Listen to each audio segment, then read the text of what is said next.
Now that we have our project set up after initializing Playwright, let's look at the example. So by default, Playwright actually sets up an example called demo to do. It is basically a to-do MAC application that's hosted on demo.playwright.dev. To-do MAC, as you might know, is a sample application that's written in different JavaScript frameworks. And you can see here how the test is actually structured. So you can actually see that the the test has a before each, which is a hook which runs before each test is actually run. And in this case, it goes to this particular website, which has the to-do MAC. And then there is also a list which has a bunch of text that needs to be added. And then there is a description. A description is a global level description which groups a bunch of tests that you have.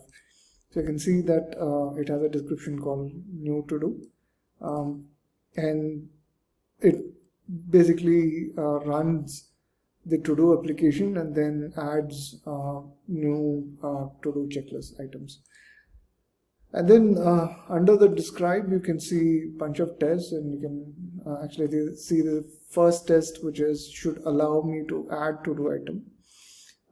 You can basically collapse this test and go forward with the next one, which is should clear text input field when an item is added. Okay, there's a third test, which basically appends a new item to the bottom of the list.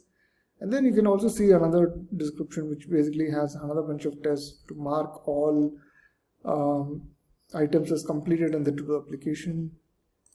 Then there is a bunch of tests for editing. And then you can see there's a test to display the current number of to-do items and things like that. Yeah, so basically you get the drift that what exactly this sample file explains, right?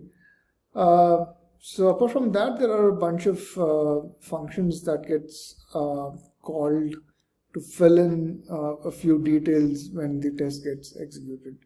So let's look at how to create an async function later in our course. But for now, you can actually go over this to-do file. Go over this to-do example to understand how it works. There's also one more example file that gets created under test. Test, as you might remember, is the default directory under which your tests are written and run. So if you have to call any of the tests in to-do app, then you'll have to actually move the script into the test folder. Only then it will start executing. So if you want to run a Playwright test, all that you do is npx Playwright test. So this is going to run all the tests that are there in the test folder. You can see there are about 78 tests using 4 workers.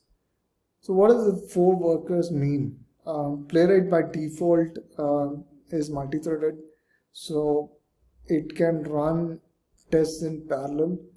So it's actually executing all your tests in parallel. I can see it took very little time to run about a bunch of tests. Then once the tests are run, you can actually launch the report. So Playwright by default is has its own runner, and it also has its own reporting tool. So unlike in Java, where you may want to use a runner like testng and then maybe other reports or any other report to show the report, here Playwright has everything bundled in. So you can skip that and then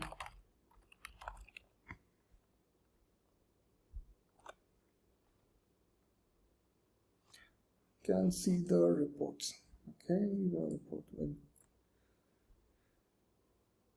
Well, so here's the thing. You can also see that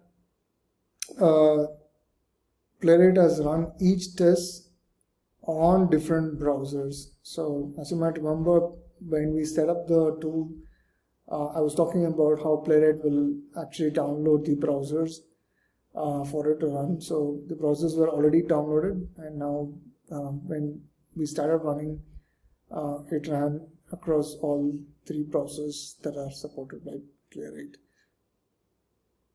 Playwright does support Edge, but since Edge is also Chromium, it basically covers everything that Edge has. Okay, close that.